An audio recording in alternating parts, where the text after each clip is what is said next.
શ્રાવણ મહિનાનો છેલ્લો દિવસ અમાસ, ત્યારે આપણે સુભાષભાઈ શાસ્ત્રીને જ પૂછીએ કે પિતૃઓનો દિવસ છે, તો પિતૃઓને કઈ રીતે રાજી કરવા? શ્રાવણ મહિનાનો છેલ્લો દિવસ એટલે અમાસ. આપણા શાસ્ત્રમાં 3 પ્રકારના ઋણ બતાવવામાં આવ્યા છે કપિલભાઈ. એક દેવ ઋણ, એક ઋષિઓનું ઋણ અને એક પિતૃઓનું ઋણ. એમાંથી પિતૃઓમાંથી ઋણમાંથી મુક્ત થવા માટે આપણા શાસ્ત્રની અંદર ઘણા બધા વિધાન છે. એમાંથી પણ અમાસનો દિવસ, તેરસ, ચૌદસ અને અમાસ કોઈ પણ મહિનાના હોઈ શકે. એ આપણે પિતૃઓને પ્રસન્ન કરવા માટે, રાજી કરવા માટે આપણે એની અર્ચનાઓ, પૂજાઓ કરતા હોઈએ છીએ.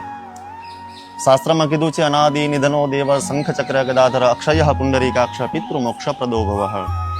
અમાસના દિવસે અસ્વસ્થ એટલે પીપળાની પૂજા કરવી.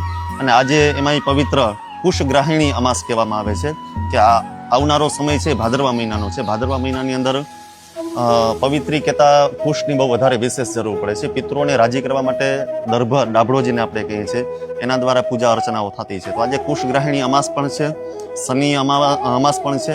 અને પિતૃઓને રાજી કરવા માટે તમે પીપળે પાણી રેડો.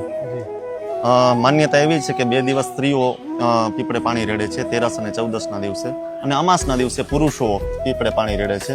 પીપળાના થડની અંદર જઈ અને આડી વાતનું આપણે દીવો કરવાનો હોય છે. સૂતરના 4 આટા મારી અને પીપળાના થડની અંદર જલનું સિંચન કરવામાં આવે છે. એ જલની અંદર બની શકે તો સફેદ તલ, ગાયના દૂધનો ઉપયોગ કરવો અને થોડું મધ અથવા તો સાકરીની અંદર મિશ્રિત કરી અને એ પિતૃઓને પ્રસન્ન કરવા માટે થઈ પીપળાના થડની અંદર એ જલનું સિંચન કરવું જોઈએ. અને શાસ્ત્રની અંદર મહત્વ ઘણું વિશેષ બતાવવામાં આવ્યું છે કે એની પરિક્રમા પણ થઈ શકે છે. તો એની 4 પરિક્રમા પીપળાની કરવી જોઈએ, જેના દ્વારા કરી અને આવી રીતે તમે પૂજા કરો તો એ આપણા પિતૃ આપણે પર પ્રસન્ન થાય છે અને હંમેશને માટે નિત્ય નિરંતર આપણા જીવનની અંદર સુખ, શાંતિ અને સમૃદ્ધિ પ્રદાન કરે છે કપિલભાઈ.